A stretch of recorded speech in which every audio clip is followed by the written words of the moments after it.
This is the most important part of your cannabis brand. If you invest a lot into your website, your packaging, your marketing, your connections and networking, your legal structure, your trademarks, your accounting, all that doesn't mean shit unless you have your social media in order. Nobody is gonna trust you or buy from you, especially if it's cannabis. On top of competing with every other social media account out there, in cannabis, you still have to worry about impersonators, scammers, accounts getting taken down, convoluted terms of services on these platforms. In today's world, without having a social media presence, nothing else works. In today's video, we're gonna go over the pros and cons of each platform, how to grow these platforms, mistakes that people and brands make on these platforms, as well as how to properly set each one up, as well as additional information that I've personally just picked up in my 20 years of experience in this industry. If you don't know me, I'm Chris. I've been in wholesale cannabis since 2004, and I've held one of California's earliest state distribution licenses. I built and sold a licensed cultivation facility that scaled to $3 million before I launched Zodix in 2022, which has been in over 100 licensed retail stores. And then I followed that up with my second brand, Lowski, in 2024, offering fire indoor at low prices.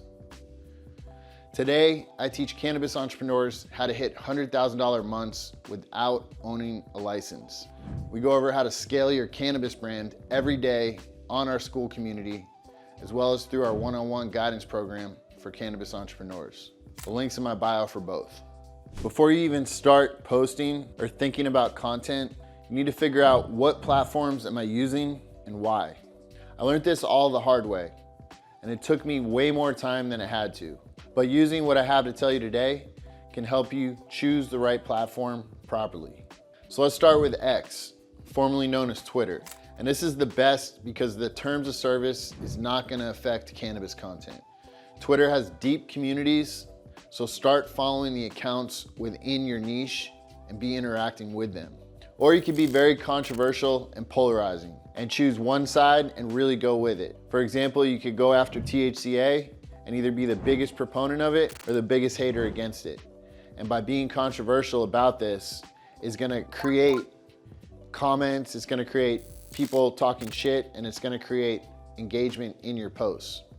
An example of this would be saying THCA sucks and isn't even worth smoking unless you order quality THCA flower direct from the brand.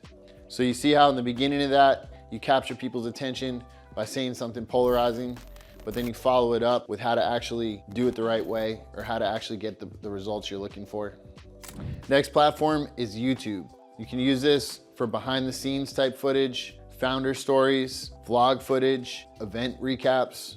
YouTube is gonna be a place for you to leave your content so it can grow and become evergreen content. When people search your brands, both supporters now as well as in the future, they're gonna come across this evergreen content that showcases the lifestyle of your brand, the events your brand does, the values that your brand embodies, showing insights in your teams when you have your vlog episodes up there.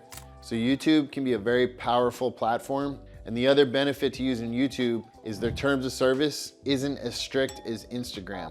They might flag your stuff and only allow over 18 people to watch it, but that's about the worst that's gonna happen. They're not gonna shut your channel down. They're not gonna take down posts. You're just not gonna be able to show them to people under 18, which is fine because that's not our demographic anyway. Next platform is Snapchat. And I'm not a big user in Snapchat. However, if you already have a quality following of your demographic on Snapchat, definitely leverage that in your favor and continue using it, continue growing it. And if you've already grown it up to a certain level, you obviously have some sort of grasp on the content that you need to be putting out consistently to satisfy the followers on that platform. So Snapchat is more of a launch pad that's best for one-to-one selling with your demographic. However, the challenge is it's slightly harder to scale and it's more for direct interaction with those followers. Next platform is TikTok, and I could go either way on this one.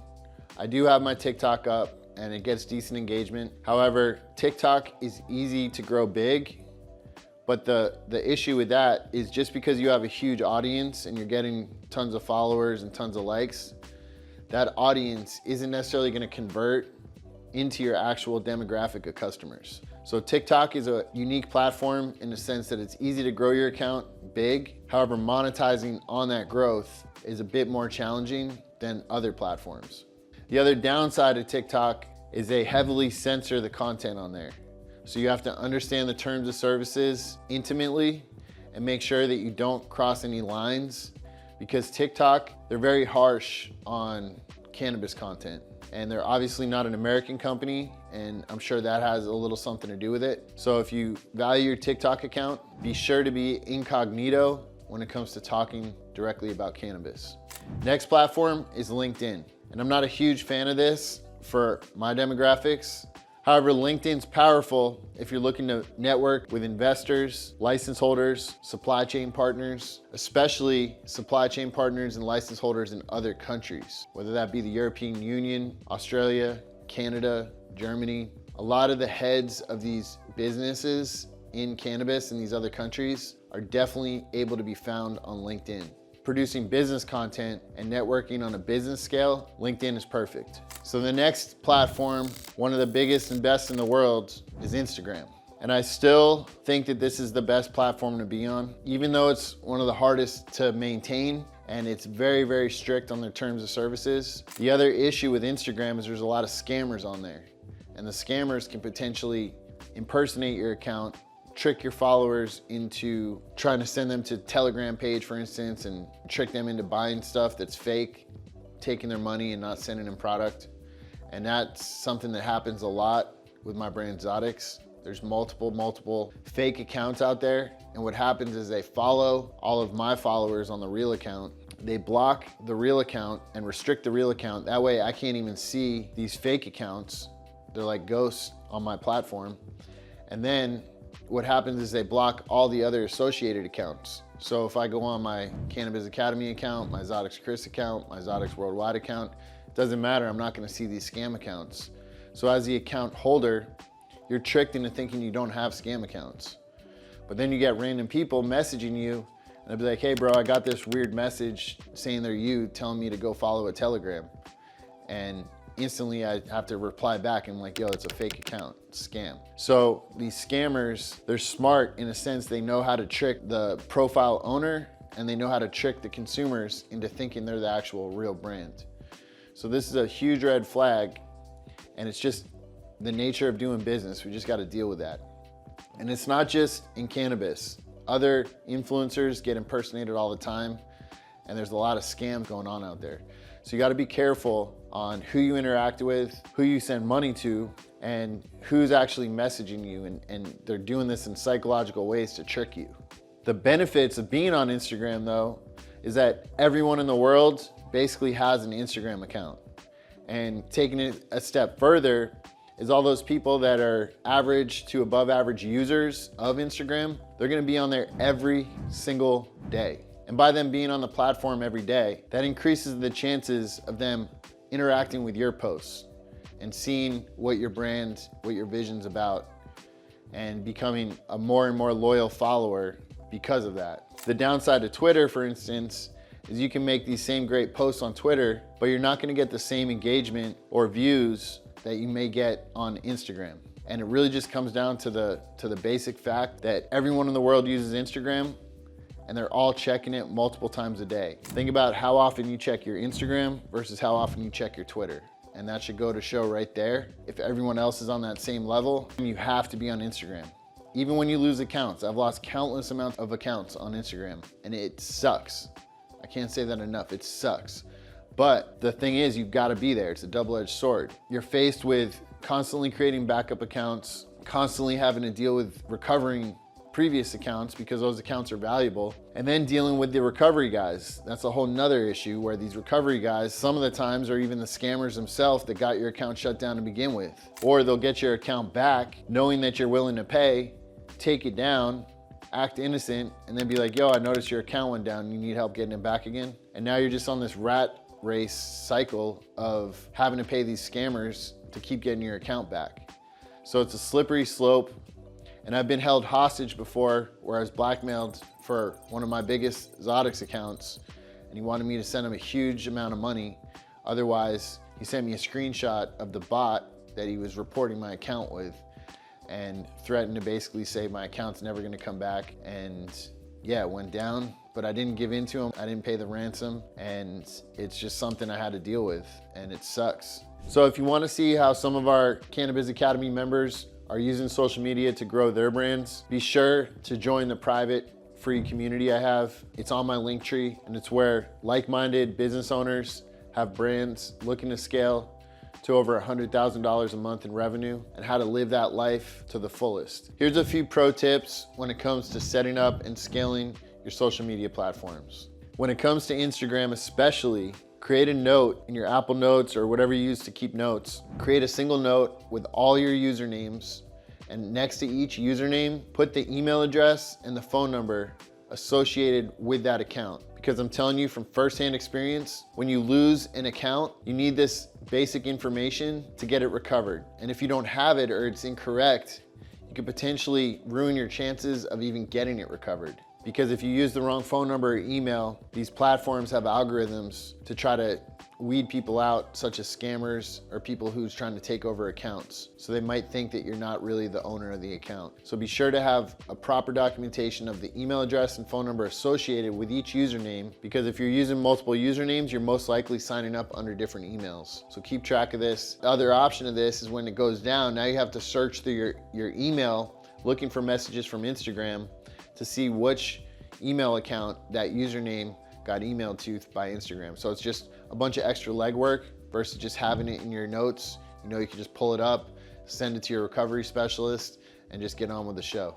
Another tip to prepare for when and if an account does go down is have a spare backup account that you have all those same followers that you were following on your main account. Use your backup account and follow the exact same set of followers, and don't use that account too often. Just have that as a preparation account. And so now when you have to start up new accounts, you have a template of who to go follow, and just go down that list, hit follow, follow, follow, follow, follow until you max out on followers for that day. And that way you can, in a sense, recreate that initial account that you had. It's not gonna be the same, but it's, again, taking all that headache of having to think like, who should I go follow? I gotta follow this person, and this person, and this person. You just have this list and you just hit the buttons. Another key tip is to have proper file storage. So use Google Drive or Dropbox and make sure to store every single Instagram post you've ever made. Whether that be video, text, or pictures, it doesn't matter. Have a file, a database of all your previous posts. That way, when and if you do have to start a new account, you can at least start reposting some of this older content to a fresh audience on your new account. And here's a few tips on growing your account. One of the easiest ways to do this with Instagram, with X, and with a few other platforms is to follow other accounts in your niche. And so what that tells the algorithm is now that algorithm knows that you're in this niche and you're participating in this niche. So now it's gonna show your account to other people in that niche. So it's super important to follow people in your niche. And then what happens also is those people that see you follow them, a good amount of those people will follow you right back. The next tip is consistency. And this is super important. If you're gonna post once a day, every day,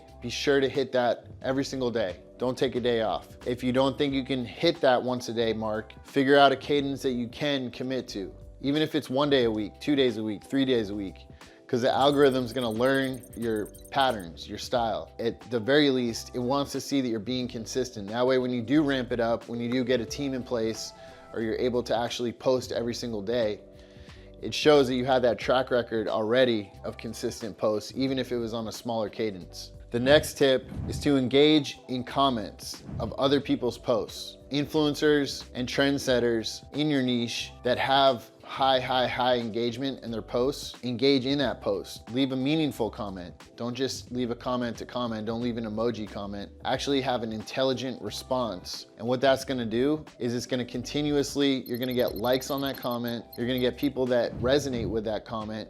You're also gonna get people that maybe don't agree with your comment, and that's good too. Polarization is one of the key strategies to building a following. Because what happens is if you appeal to everybody, nobody's gonna be your follower. Nobody's gonna be your supporter. But if you appeal to a set group of people by being polarizing, what you're doing is you're gaining their core following, their support, but at the same time, you're repelling the opposite of that group. Obviously, politics is a clear example of this. In a presidential race, whether you're voting for the Democrat or the Republican candidate, it's a polarizing effect. If you are supporting that Republican candidate, those Democrats can't stand you. They don't even want to sit at the same dinner table as you in some situations. But that's fine, because you're defining your audience. You're defining the key supporters, and those supporters that you do have will be your diehard supporters. And they're not gonna be mediocre, like, oh, he puts out good content, and just forget about you. They're actually gonna care about you. And on that note, if you follow back the people that actually comment on your posts or engage with your posts, even if they're liking it, and they see that you just followed them and they already liked your posts, they're gonna feel a wave of positive feelings, and they're gonna be like, wow, that account just followed me back, Chris just followed me back.